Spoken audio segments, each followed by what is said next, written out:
내용은 아무래도 여러분들이 예습을 하실 때 좀 익숙하다 그럴까, 그동안에 참 많이 들어본 이야기들이다라는 주제로 아마 그 느낌이 오셨을 거예요. 그러니까 뭐 3.1운동 우리 너무 잘 아는 역사죠. 그리고 한일 관계를 조금만 생각하면 그 무교회 소통, 우찌무라 간조와 김교신, 최태용 뭐 다 여러분들 이미 익히 아시는 분들 대부분 아실 겁니다.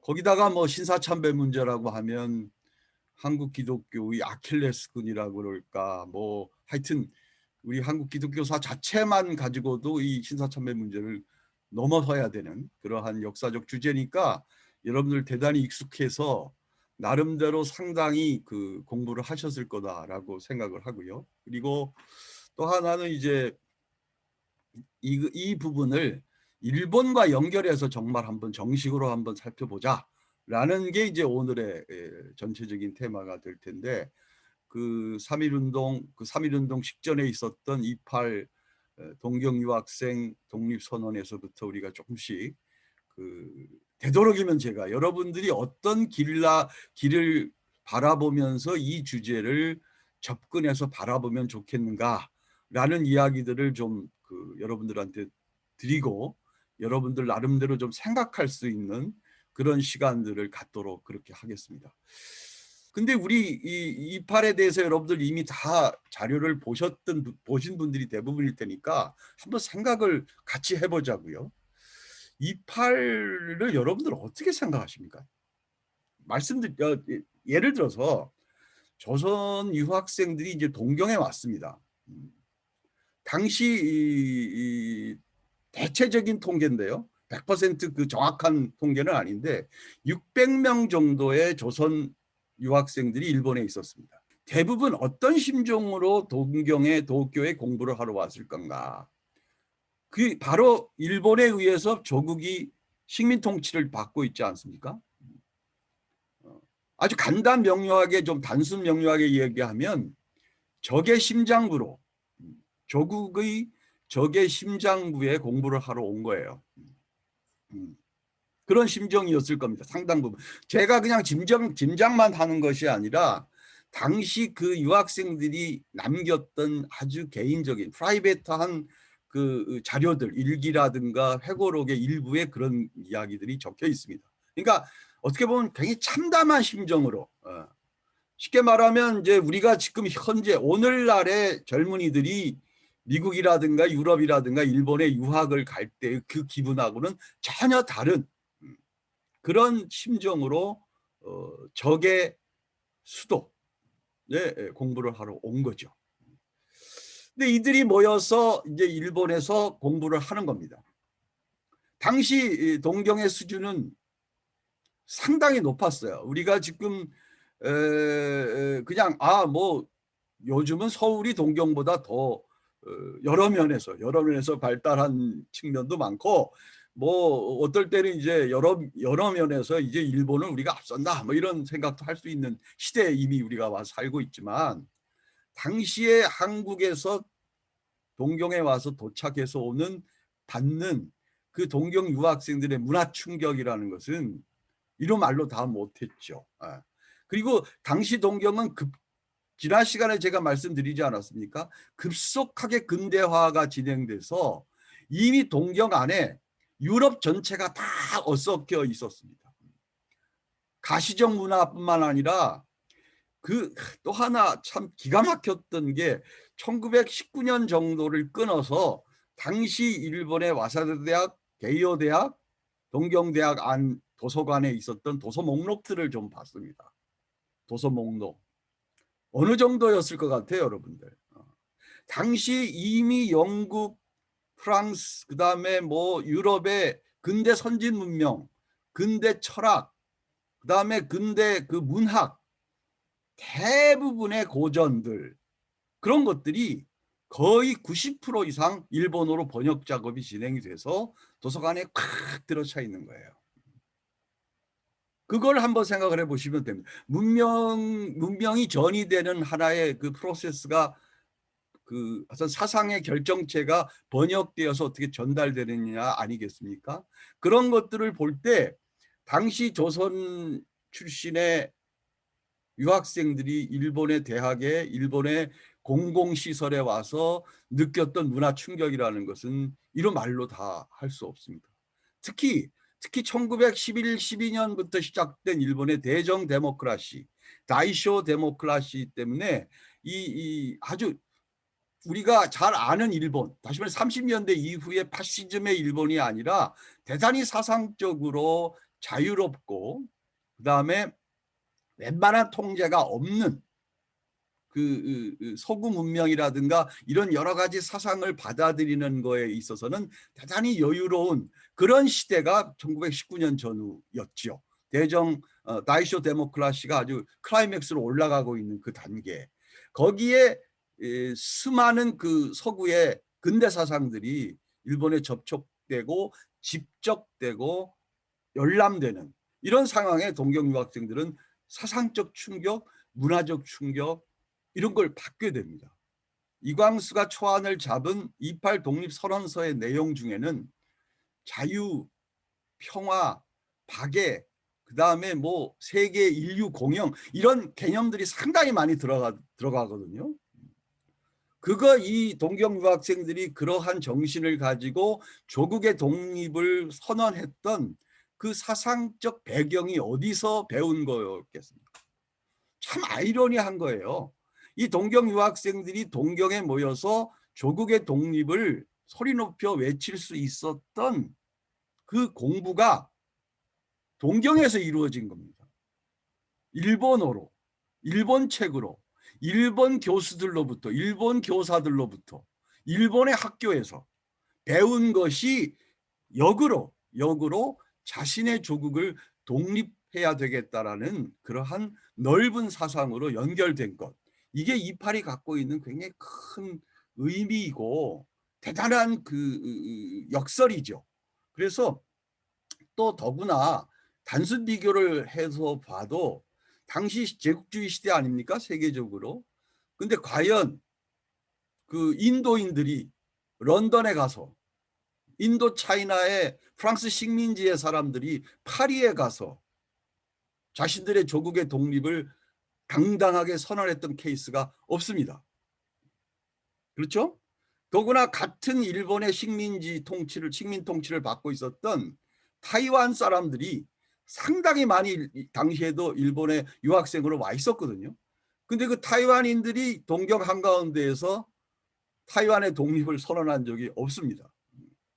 거의 제국주의 시대 유일하게 그 조선 청년들이 자기들을 지배하고 있는 나라의 수도 한가운데에서 우리는 이미 독립했다. 독립한 우리가 너희들에게 협력하겠다. 뭐를 위해서? 세계 공영과 평화를 위해서 협력하겠다라고 선언할 수 있었던 그 배포 그리고 그 탁월함 이걸 저는 아주 대단히 프라이드하게 생각합니다. 우선 이 사진 보면요. 제가 늘 이번 이제 방법론이 사진 보고 장면을 확대해서 보는 이제 이런 건데 우선 그 지금 이 박사님이 해주신 그 공유해진 화면에 보면 왼쪽 사진이 바로 28 독립선언의 주역들이에요.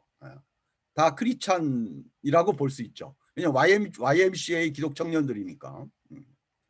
그 이분들이 이제 사실 이 사진은 28 독립선언을 하던 그 무렵의 사진이 아니라 일단 감옥에들 한번 갔다 오신 다음이에요. 예. 그러니까 28 선언으로 전부 체포됩니다. 체포돼서 감옥에 들어가서 고생을 하는데 물론 그중에 아직 덜 나오지 않은 분들도 있어요. 그 죄 중에 따라서. 그런데 이제 이들이 이렇게 그래도 나와서 이게 20년 사진으로 하는데 1년 후죠. 1년 후에 나와서 사진을 같이 모여서 찍을 수 있었던 대부분의 덕은 대부분의 공헌은 그 옆에 왜 개인 사진 하나 있지 않습니까? 바로 후세 변호사인데 이 후세 변호사가 진짜 목숨을 걸고 변론을 했습니다. 일본 명치대학 출신의 법률가인데 이분의 공로가 이분들이 그래도 빨리 나와서 기념사진을 찍을 정도로 됐다, 이런 얘기를 할 수 있고요. 여러분들 좀 더 알고 싶으면 이 후세 변호사에 대해서 검색을 해서 지식적으로 언제 태어났고 어떤 인생을 살아갔던 사람인지를 좀 여러분들이 검색하기 바랍니다. 이 후세 변호사, 그래 저는 굉장히 고마운 분이에요. 이분의 논리는 딱 하나입니다.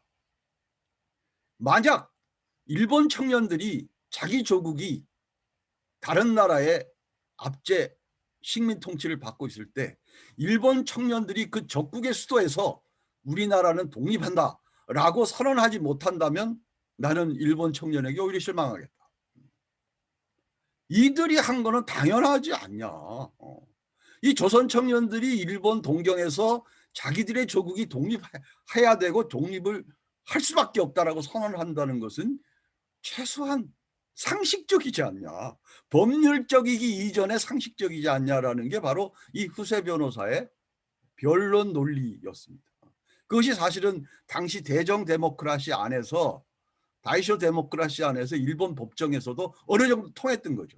만약 그게 파시즘 시대, 그 소위 말하면 소화 시대였다면 어림없는 얘기였을지도 모릅니다. 그래서 대부분 나옵니다. 그때 주모했던 그 28 선언의 사람들이요.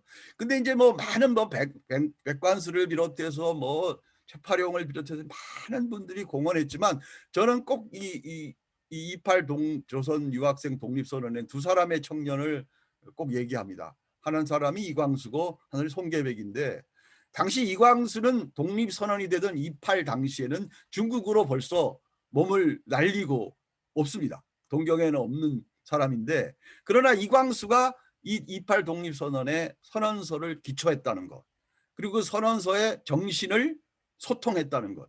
그래서 이광수는 당시 그냥 한국의 이광수 뭐 나중에 아주 대표적 친일파로 역사적 지탄을 받아야 될 인물임에도 불구하고 요 시절을 딱 단면 끊어서 보면 이광수의 역할은 대단합니다. 그런 역시 당시 조선 청년 중에 대표적 청년이었고, 대표적 천재였고, 그의 물리, 그러니까 어떤 결과를, 어떤 결정적 사상 체계를 읽어내는 독해력, 이것은 뭐 당시 어느 조선인이 넘볼 수 없었던 차원이 아니었냐. 그렇게 독해하고 그걸 표현해내는, 그래서 한국에서 일단 근대 소설의 아버지라고 부르지 않습니까? 한국 문학의 아버지라고 부르지 않습니까? 그것이 바로 그 독해와 표현에 있어서 이광수를 따라갈 사람은 당시에 없었는데, 그 이광수가 제가 지금 봉직하고 있는 메이저학원 출신입니다. 바로 그 밑에 사진이죠. 지금 제가 여기 왔다 갔다 하는 그 토지 위에 그때 당시의 모습이죠. 그때 이광수 클라스입니다. 이게 이광수 클라스의 사진인데, 이 사진을 보시면 앞에서 하나, 둘, 세 번째 줄, 오른쪽에서 세 번째 사람, 그 사람이 이광수입니다. 참 애띤 청년이죠. 이게 이광수고요.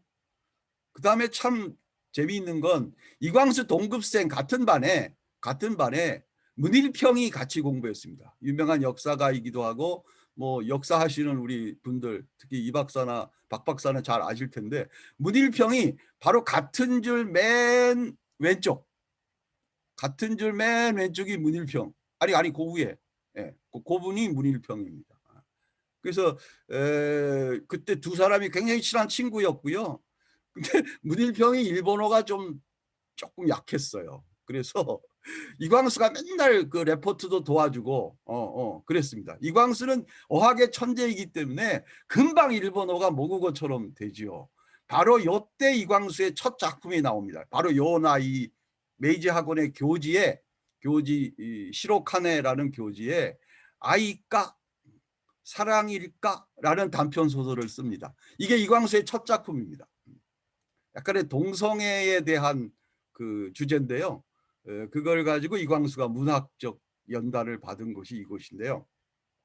그리고 지금 제가 말씀드리는 28 시대의 조선 유학생들의 그런 성정이라든가 그들이 느꼈던 당혹감이라든가 이런 거에 대한 이야기들의 상당히 많은 근거가 당시 이광수의 일기를 제가 보고 말씀드리는 거죠. 당시 일기가 상당히 많이 남아 있습니다. 이광수의 일기가. 그런데 이광수는 나중엔 물론 기독교에서 떠나갑니다마는 이광수는 기독교인도 이때 됐습니다. 메이지 학원의 기독교 교육 속에서 기독교를 처음 접하고 성경도 처음 읽고 그다음에 설교도 처음 듣고 이광수가 그 일기를 보면요. 이 기독교에 완전히 반합니다. 세상에 이런 진리가 어디 있을까? 그래서 이광수가 어느 정도 생각을 하냐면 채플의 말씀을 듣고 당시 선교사 목사들이죠. 선교사 목사들이 이야기하는 걸 듣고 결심을 계속합니다. 소년 이광수죠. 그대로 실천하기로 결정을 하죠. 자기가 가지고 있는 거둬달라는 사람한테 속옷을 벗어준다는 거, 그 다음에 오른손이 하는 일은 왼손이 모르게 한다는 거, 이런 걸 그대로 실천했습니다. 이광수의 일기에 의하면. 그러더니 이광수가 왜 기독교를 떠났냐? 다 사기라는 거죠. 그렇지 않다는 거예요. 목사들이 그렇지 않고 크리스찬들이 그렇지 않다는 걸 발견하는 순간 이광수처럼 순수하게 기독교인이 된 사람은 실망하고 좌절하고 넘어지는 거죠. 그래서 이광수가 기독교사 하시는 분들 다 알지만 1917년에 지금 굉장히 어린 이광수를 제가 얘기하고 있는데 1917년에 이미 한국에 돌아와서 문필가로 활동할 때 한국 기독교에 대해서 엄청난 비판서를 쓰지 않습니까? 1917년에 말이죠. 3.1운동 2년 전입니다. 그거는 이광수가 바로 메이지 학원에서 기독교인에 대해서 자기가 신앙생활을 하다가 좌절단 다음에 바라보는 기독교를 쓴 것이 바로 그것이고, 많은 역사가들이 당시 기독교를 비판하는 근거로 이광수의 1917년 기독교 비판을 그대로 인용하는 거죠. 왜 이런 얘기를 하느냐? 이광수의 일기에서 보면 바로 이때 조선 청년들이 서구의 기독교 사상을 비롯한 박애사상, 평등사상, 자유, 그 다음에 모든 근대적 가치들을 일본에서 섭렵한다는 거죠. 자, 그래서 저는 여러분들 이제 일본하고 연관시켜서 말씀을 이따가 후반부에도 좀 나옵니다만은 3.1운동이라는 이파를 일본은 조선은 일본에 대해서 대적한 그러한 쪽으로만 이걸 해석해서는 역사 이해가 잘 안 된다는 거예요. 28이라든가 3.1이라든가 일본의 좋은 측면을 한국의 주도자들이 호흡하면서 빨아들이면서 한국의 3.1을 만들어 나갔다는 겁니다. 특히 28 경우에는 이들이 일본에서 섭렵한 근대 사상, 그다음에 약소국도 독립할 수 있다. 물론 우리는 그저 한국에서 하기 좋은 말로 윌슨의 민족 자결주의가 한국 3.1운동의 기반이 됐다라고 단순 명료하게 설명하는데 뭐 틀린 얘기까지는 아니지만은 사실은 따지고 보면 아니거든요. 윌슨이 얘기하는 민족 자결이라는 것은 전승국의 식민지에 해당하는 얘기가 아닙니다. 그러나 그거를 뭐 이용할 수는 있죠. 그 가치를 이용할 수는 있는데 더 세밀하게 바라보면 당시 조선 엘리트들이 일본에서 행행되던 대정 데모크라시의 분위기를 충분히 활용했다는 거예요. 충분히 이용했다는 겁니다. 그러니까 적도 잘 이용해야, 씨름 제일 잘하는 사람이 누군지 아시죠? 상대방의 힘을 이용하는 사람이 가장 씨름 잘하는 사람이에요. 자기 힘만 가지고 씨름해서 이기는 사람은 그건 무식한 사람이고, 당시에 28, 3.1의 한국 엘리트들은 일본의 힘을 이용했습니다. 나중에 그 얘기 또 나옵니다. 그거를 28과 3.1, 그리고 송계백은 그러한 것들을 다 정리합니다. 와세대 대학 학생이었던, 물론 이광수도 28 때는 다시 제2차 유학을 가서 와세다 대학 철학부 학생이었습니다. 이광수도. 근데 송계백은 이 28 당시에 와세다 대학 학생이었는데 이분이 그 당시에 28에서 응집된 우리도 독립할 수 있다라는 그러한 선구적 사상을 다 정리해서 한국으로 밀파됩니다. 그 와서 자기가, 이 사람이 보성학교 출신이거든요. 그 송계백은 송계 보성학교 자기 은사인 최린, 3.1운동 33인 중에 하나죠. 천도교 쪽이지만. 최린, 그 다음에 송진우 만납니다. 최남선 만납니다. 그래서 그 사상을 그대로 자기들이 응집한 일본에서 섭렵한 그런 것들을 아주 에센스를 그들에게 전해주고 한국 독립운동을 뭔가 자극하는 이런 활동을 송계백은 와서 하다가, 물론 일찍 돌아가서 송계백이 그 이후에 그 역할이 좀 아쉽지만은 하여튼 송계백은 그런 역할을 합니다. 다음 주실까요? 그래서 이제 이 와세다 대학이 저는 이팔하고 굉장히 그 앞에. 예. 근데 그리고 이제 사진을 보면 왼쪽 사진이 바로 28 독립선언이 진행된 동경 한인 YMCA 건물입니다. 이게 지금 장소랑 조금 떨어져 있어요. 사실은 지금 장소를 그 장소로 생각을 하시는데 사실은 그렇지 않고요. 지금 장소는 오른쪽 밑에 사진이죠. 오른쪽 밑에 지금 YMCA 건물에 지금 1층에 28 독립 기념비가 서 있습니다만은 요 지역하고 조금 떨어져, 같은 간다이기는 같은 간다지만은 조금 떨어져 있습니다. 근데 그 왼쪽 사진이 바로 당시의 YMCA 기념관인데, 여기에 2월 8일 날 눈이 오는 날이었는데요. 400명이 모였습니다. 아까 제가 동경 유학생 몇 명이라고 했죠? 600명이라고 했습니다. 600명 중에 400명이 여기 모인 거예요. 그렇다라고 하면 저는 우리가 3.1운동에 대단한 한국의 민중들이 모였다고도 얘기하는데 그거 맞습니다. 맞는데 이것도 대단한 거예요. 동경의 한국 유학생이 토탈 600명인데 그중에 400명이 이날 여기 모였다라는 것은 그만큼 전체의 총의가 하나로 묶여졌다라고 볼 수 있고요. 오른쪽 위에 건물은 바로 그 와세다 대학의 그 관련 지역인데, 연결 지역인데, 요즘 이 지역을 이제 일본에서는 기독교 지역이라고 그래. 기독교 센터가 있는 기독교 회관이 있고 그 안에 있는 와세다 교회입니다. 이게 원래는 와세다의 그 캠퍼스라고 봐도 과언이 아니고요. 바로 이 건너편에 와세다 봉사관이라고 지금 있는데 그게 바로 와세다 대학에서 가장 오래된 기숙사입니다. 그 기숙사에 송계백이 살고 있었습니다. 그래서 이 지역을 이제 일본 동경으로 보면, 도쿄로 보면 이 지역이 와세다 교회가 있고 와세다 기독교 센터가 있는 이쪽 지역을 우리 서울로 보면 종로 5가권 같은 데죠.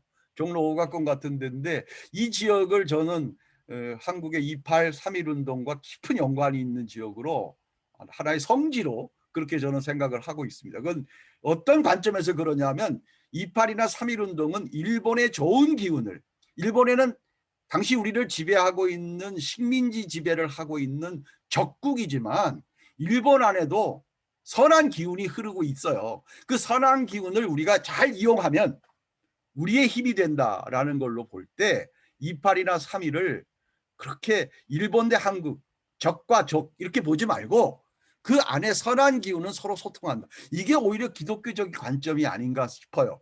제 눈으로 보는 기독교사를 독해하는, 역사를 읽는다는 의미의 독사하는 그러한 관점은 적과 아를 그렇게 단순 명료하게 구별할 것이 아니라 선한 기운을 서로 호해할 수 있는 그러한 차원의 관점이 필요하다.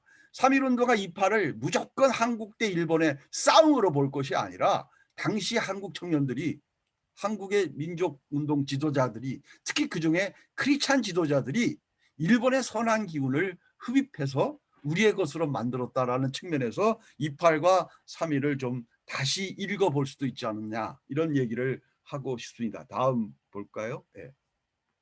자, 이건 뭐 너무나 여러분들 잘 아는 3.1운동 사진이니까 뭐 특별히 설명이 필요 없습니다. 이 안에 이제 기독교가 어떤 역할을 했는지 이건 뭐 누누이 저도 여러 번 뭐 논문이나 교과서 같은 글들을 엄청 썼기 때문에 그건 여러분들이 하여튼 좀 3.1운동에 대해서 따로 공부를 하는데요. 저는 이제 오늘 이 3.1운동과 한국 기독교의 이야기를 할 때 어차피 우리가 한국 기독교사가 사실은 이번에도 핵심이에요. 일본과 관련된 한국 기독교사를 우리 공부하는 거니까 기독교가 3.1운동에서 어떤 역할을 했느냐라는 측면에서 여러 가지 설명을 하지만 한 두 가지만 압축해서 설명을 하고 3.1운동에 대해서 조금 다른 얘기를 하고 싶은데요. 첫째는 제가 늘 하는 얘기입니다. 모든 운동이나 뭐가 되려면요, 이렇게 뭔가 수단이 있어야 됩니다. 통방할 수 있는 어떤 기제 아니면 어떤 통로가 필요하죠.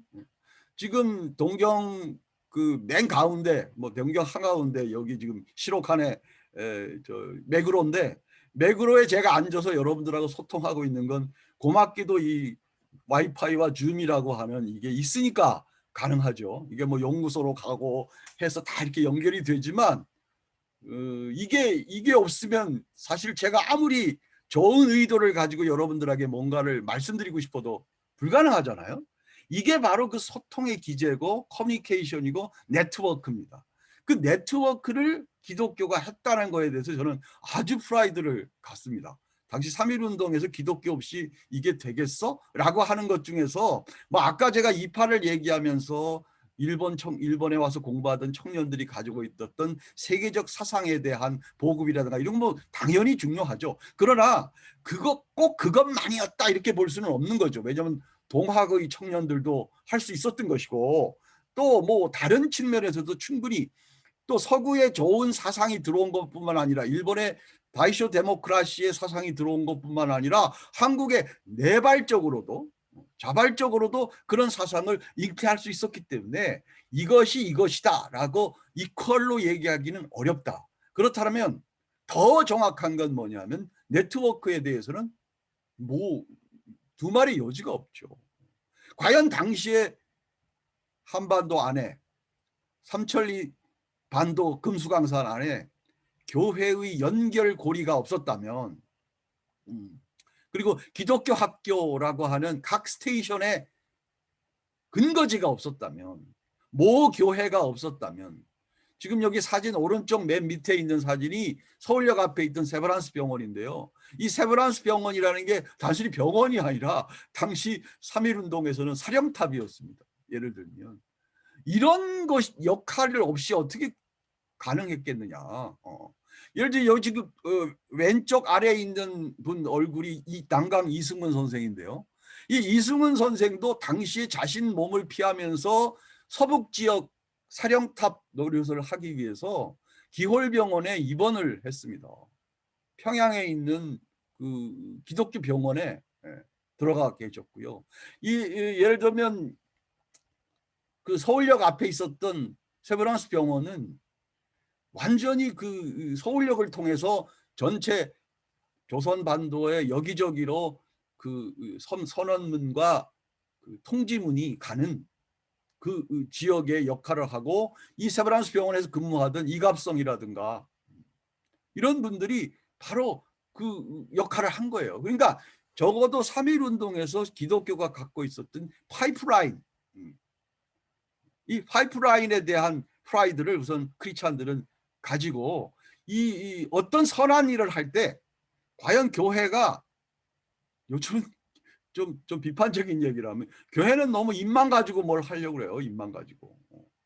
말만 가지고 하는 거. 말씀이 곧 제일 중요하죠. 그러나 결국 교회가 가지고 있는 이 커뮤니케이션의 중요한 힘, 이 네트워크가 선한 일을 할 수 있는 좋은 건데 기독교인들이 3.1운동에서 뭐 했냐고 이제 제가 어느 토론회에서 넌 크리스찬들하고 좀 논쟁이 붙은 적이 있어요. 논쟁이 붙었다고 할까?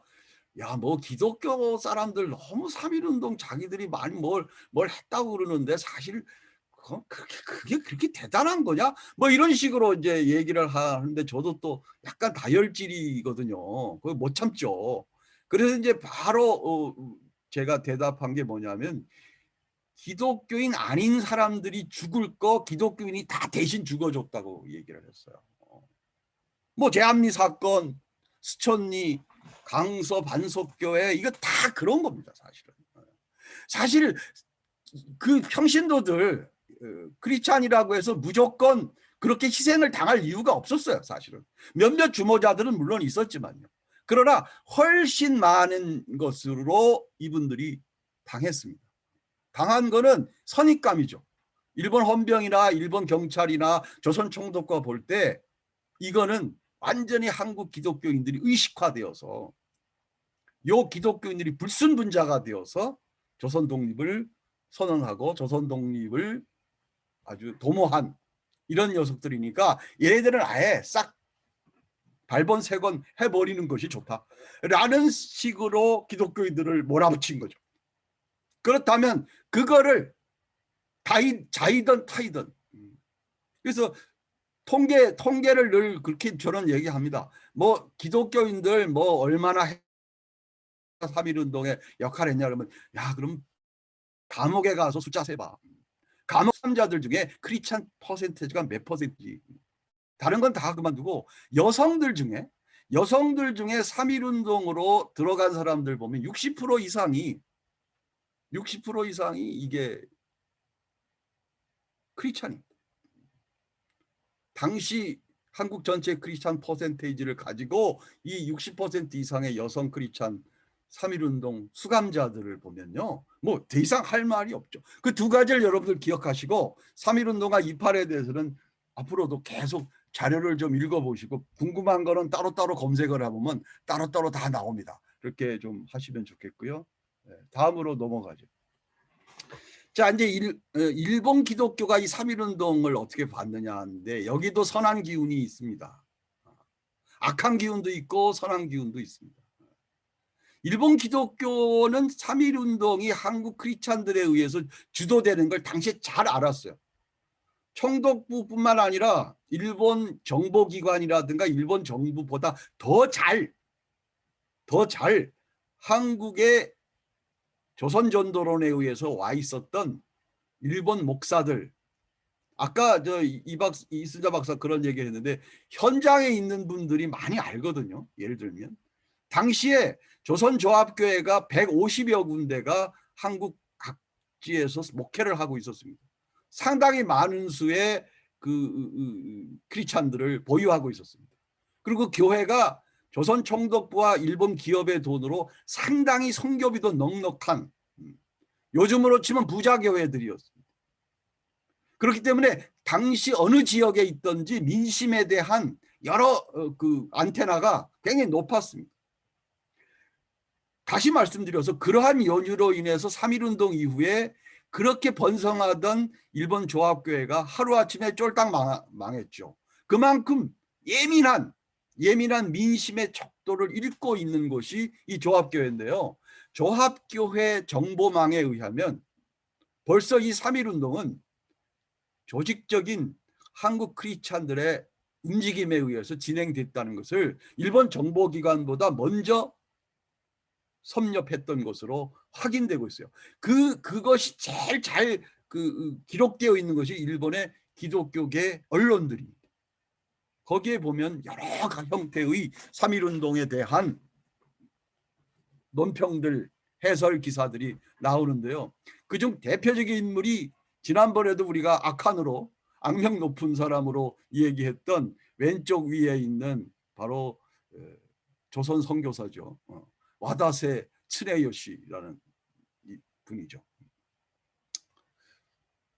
이 사람은 완전히 그 한국 조선전도론 조합교회 조선선교부의 총책임자인 동시에 제가 볼 때는 총독부의 종교국장 이상의 그 지위를 갖고 있었던, 그러니까 대단히 그 VIP였습니다. 그래서 그 어느 기록에 의하면 와다세는 항상 조선 총독을 언제든지 만날 수 있었답니다. 그러니까 전화 한 통으로 총독 나 오늘 좀 만나고 싶은데, 그럼 들어오셔, 이렇게 되는 사이 정도였다고 합니다. 그러니까 이 와다세가 이제 더구나 민정비서관 정도예요. 그러니까 그 민심을 가장 잘 아는, 현장의 정보를 잘 알고 있는 사람이었죠. 그래서 이제 이 와다세가 여러 군데 씁니다. 그리고 물론 뭐 공개 비공개 보고서도 많이 썼겠죠. 근데 이분이 이미 써놓은 신문 기사만 봐도 당시에 이 와다세의 인식을 알게 되죠. 뭐라고 돼 있냐면 이 3.1운동은 아주 불순하고 불온한 조선인들이 일으킨 항명 사건인데, 그건 바로 한국 크리스찬들이다. 바로 이 한국 크리스찬들이 오도된 신앙, 이건 뭐 거의 이단 수준이에요. 이 사람이 볼 때는 이단 수준입니다.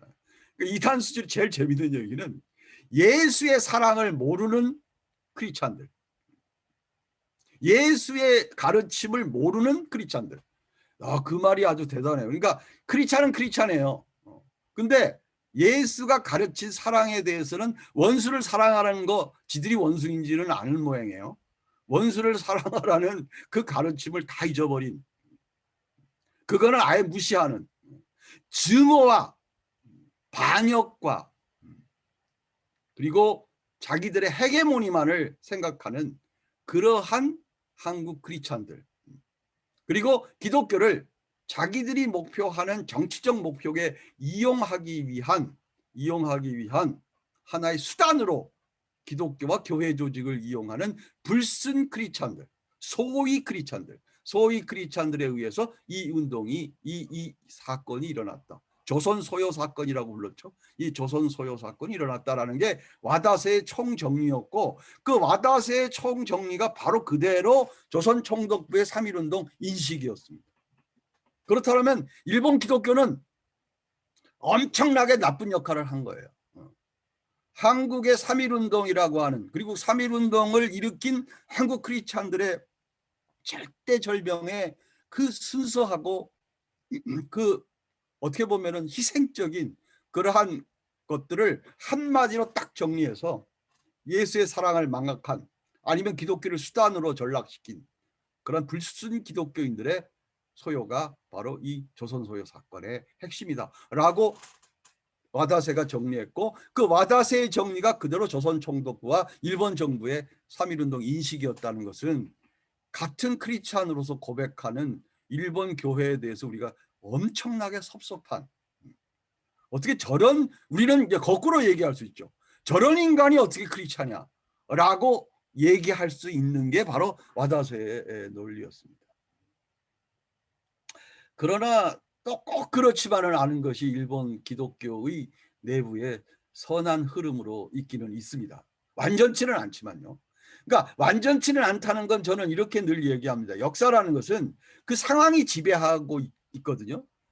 예를 들어 일본 기독교 안에서도 양심 세력이 있습니다. 그 양심 세력이 자기 양심을 발로해서 어떤 언급을 하거나 표현을 하거나 행동을 할 때 시대적 흐름을 완전 무시하고 정말 이단아처럼 행동하기는 너무 어렵다는 거죠. 그것까지 기대한다면 우리는 역사를 너무 편리하게 보는 것밖에 되지 않는다. 바로 우선 오른쪽 끝에 있는 요시노 사쿠조라는 사람이 있습니다. 지난번에도 사진이 한번 소개된 걸로 아는데요. 이분이 바로 다이쇼 데모크라시의 일본 사상가 중에서 가장 대표적인 정치 사상가인데, 이분을 그렇게 볼 수 있고요. 동경대학 교수였습니다. 동북지방 출신인데, 이 사람은 정말 내가 볼 때 글쎄요, 뭐 다른 사상사 공부하시는 분들이 더 잘 아실지 모르겠지만 이분이 당시에 일본 사상가 중에서는 가장 넓게 공부하고 깊이 공부한 사람이 아닌가, 저는 그렇게 생각을 해요. 이분이 남긴 글들을 단편 읽어봐도요, 그저 무릎이 탁탁 쳐지는 그런 인물입니다. 이 인물이 조선 문제에도 엄청 관심이 많았죠. 바로 이 사람은 자기 의견을 공개 기고합니다. 왜 3.1운동이 일어났느냐? 조선 총독부가 잘못했다. 니들이 조선을 위해서 통치한다고 하면서도 언제 조선을 위해서 통치했냐? 조선인을 억압하고 수탈하고 조선인을 차별하고 조선인을 압제하지 않았냐? 그래놓고 어떻게 조선을 위한 통치, 조선을 위한 경영, 우리가 조선을 보호하지 않으면 다른 세력이 조선을 협파하니까, 그 조선을 회파하니까 우리가 조선을 지켜야 된다라고 니들 그런 명분으로 조선에 건너가지 않았느냐? 근데 니들이 한 게 뭐냐? 조선에서 수탈하고 빼앗고 차별하고, 이거 아니냐? 억압하고 헌병 정치가 도대체 뭐냐 도대체. 이거를 주장한 사람이 바로 이 오른쪽에 있는 요시노 사쿠조라는 인물이죠. 근데 이 인물도 하나의 제가 시대적 한계라는 거 이런 거예요. 그 정도 얘기할 것 같으면 야 조선 독립시켜줘라. 니들 그럴 거면 조선 해방시키고 조선인들이 주장하는 지금 3.1운동의 대한독립 만세 이거 지켜라. 그리고 자기가 감옥 갔어야 우리가 볼 때는 딱 정확한데 거기까지는 못 갔습니다. 잘해라. 앞으로 조선 통치를 하되 완전히 방법을 바꿔라. 이제 나중에 우리 역사가들은 그 왜 3.1운동 이후에 조선 총독부가 바뀐 문화통치라는 것을 오히려 교묘한 것, 아주 얍삽한 것, 아주 더 지독한 것 이렇게 우리 평가하지 않습니까? 근데 참 죄송한 얘기로 이 요시노 샤쿠조의 안이 그대로 적용된 겁니다. 문화통치라는 그 근간, 문화통치의 흐름을 정리한 정치 사상가가 바로 요시노 샤쿠조인데 일본의 아주 대표적인 크리스찬 장로입니다. 지금으로 치면 평신도 대표쯤 됩니다. 그러니까 목사는 아니고요. 이분은 평신도 대표자쯤 되는 아주 뭐라 그럴까 독실한 기독교인이죠.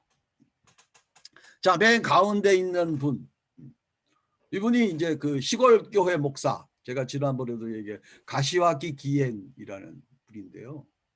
이분은 평생 아까 제가 제일 나쁜 사람으로 얘기한 그 요시노 와다세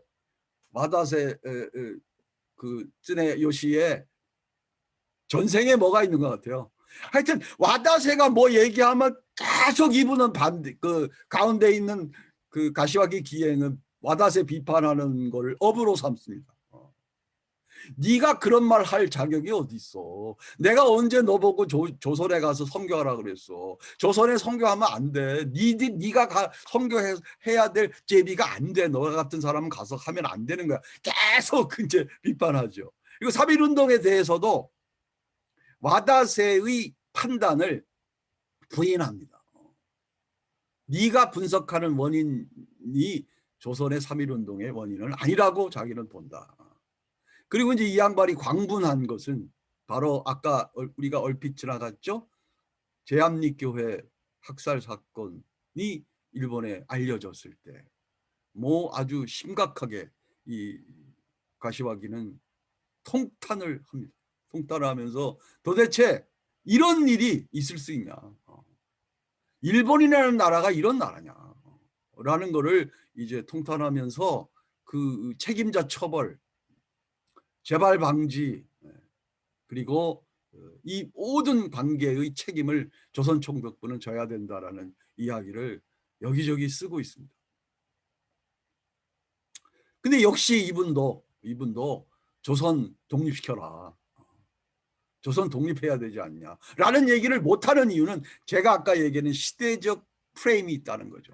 시대적 프레임 안에서 일본 기독교, 제가 어떨 때 이제 일본 기독교 안에도 이렇게 선한 의식과 생각을 가진 발언과 그런 것들이 있다 얘기를 하면 바로 그럽니다. 그래도 그 사람들 조선 독립을 지지한 건 아니지 않습니까? 이런 질문이 나옵니다. 그러면 그걸 제가 대답할 때 꼭 그럽니다. 당신이나 나나 지금 이 시대적 프레임 안에서 얘기를 하고 있고 그 사람들도 마찬가지다. 그것까지는 얘기를 해야 우리가 얘기가 통하지 그것까지 벗어나서 그 사람들한테 그런 얘기를 안 했기 때문에 선한 기운이 아니라고 얘기하는 거는 우리의 역사인식에서 너무 경직된 관점이다라고 얘기를 하는 경우가 그렇고요. 그 다음에 이제 3.1운동 얘기에서 이 마지막 사람인데 이 사이토 다케시라는 분인데 영문학자입니다. 역시 아주 독실한 크리스찬이죠. 이분이 쓴 시 한 편이 이 시대의 일본인들의 죄가를 이렇게 벗어날 정도로 감동적이라는 평론가들이 많이 있습니다.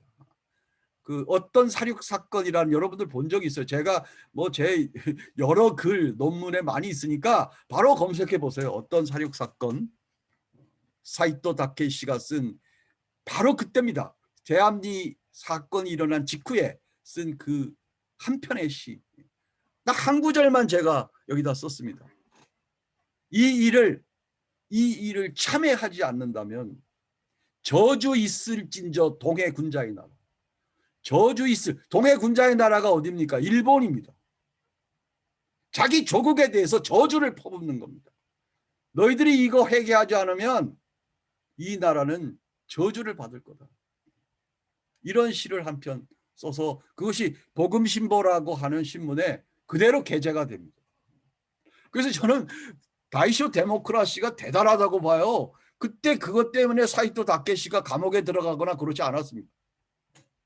그런 시를 썼는데도 불구하고 아마 소아 시대, 파시즘 시대 같으면 감옥에 가서 사형당하지 않았을까 이런 생각이 들 정도죠. 그런데 사이토 다케시가 그걸 썼습니다. 그리고 지금도 남아 전하는 자료죠. 그래서 심지어 좀 과잉하게 얘기하면 일본 소수의 크리스찬들이 이 시 한 편을 헌시함으로써 당시의 죄가를 그래도 씻었다. 3.1운동을 3.1운동 28이나 3.1운동으로 얘기가 끝나는 게 아니라 바로 이어서 우리는 4월 달에 있었던 상하이 대한민국 임시정부까지 얘기를 해야 이 얘기가 하나의 그 완성체가 되죠. 뭐 완성체라고 할 수는 없지만 하여튼 역사적 이야기의 맥락이 되는데, 자, 이 상하이 대한민국 임시정부 늘 이제 100주년 때도 우리가 얘기를 했죠. 그 한 나라가 독립을 상실하고 다시 독립을 쟁취할 때는 바로 이전 상태를 복원하려고 노력을 하죠. 왕국이었던 조선이 독립을 하자면 다시 왕국이 되는 건데 우리는 바로 10년 만에 공화제, 주권제민, 주인이 왕이 아니라 우리 국민이 이 나라의 주인이 된다라는 새로운 이상과 목표가 이 새로운 미래 독립 대한민국의 주체가 됐다는 것, 그 주제가 됐다는 것. 이거는 뭐 세계사적으로 아무리 얘기를 해도 이건 불가사의한 얘기입니다. 10년 만에 변한 거거든요. 이게 변하려면 유럽 같은 경우에는 뭐 몇백 년이 걸릴 수 있겠고 아니면 엄청난 혁명을 거쳐야 가능한 일인데 이게 식민지 10년 만에 이런 목표가 생겼다는 것. 이거는 뭐 우리가 굉장히 가치를 두고 얘기를 해도 부족하지 않다. 부족하다라는 정도의 얘기입니다. 그래서 이건 여러분들 어떻게 해서 10년 만에 이시조선에서 그야말로 조선 왕조에서 주권제민으로 목표가 바뀔 수 있었는지, 거기에는 저는 오히려 그 아까 얘기한 28에 조선 엘리트들이 총집결했던 그 동경 유학생들의 토론 과정, 그들의 논리들을 좀 보면은 읽어집니다. 그런 것들이. 미래를 한 발 더 나가서 보는 거죠. 우리가 이 꿈꾸는 다음에 우리나라는 이런 나라여야 된다라는 노력을 그 엘리트들이 했던 거예요, 사실은. 그게 다 그 중국으로 연결이 되고 사실 그 상해 임시정부의 이념적 사상적 바탕도 다 그런 흐름이 교환되거든요. 상해에 있던 신한청년당, 여운형 신한청년당의 대표로 28 당시에 동경에 파송된 사람이 장덕수입니다. 장덕수가 신한청년당 대표로 28에 파견이 되거든요. 이게 다 상하이 대한민국 임시정부를 구성한 사상적 흐름의 토대예요. 그 안에는 이미 조선 청년들이 꿈꾸는 미래의 조국은 왕조의 복권이 아니라는 거죠. 이게 대단한 일입니다. 여기 사진에 낯익은 사람이 하나 나오죠. 임정요인은 아닙니다. 임정요인은 아니니까 오해하시지 말고요. 임정요인 시대하가 다른 사람입니다. 이 사람은. 예, 하여튼 농담이고요. 그래서 저는 이 3.1운동을 이제 100주년 때부터 우리 이만열 선생님을 비롯해서 많은 선생님, 윤경로 선생님도 그러시고 다 혁명으로 부르자. 3.1운동이 아니라 3.1혁명이다. 저도 동의합니다. 아주 진하게 동의하는데 이 3.1 혁명론이 되는 이유 중에 하나가 이겁니다. 어떻게 혁명이라는 게 그게 뭐 한꺼번에 그냥 막 바뀌는 것이 혁명이라고 우리는 오해를 하는데, 적어도 이 정도 나라의 비전을, 미래의 국가를, 미래의 민족 국가를 전혀 다르게 설계하는 일 자체가 혁명이 아니라면 무엇이 혁명이겠는가라고 볼 때 3.1운동은 3.1혁명으로 불러 마땅하다고 저도 개인적으로 생각합니다.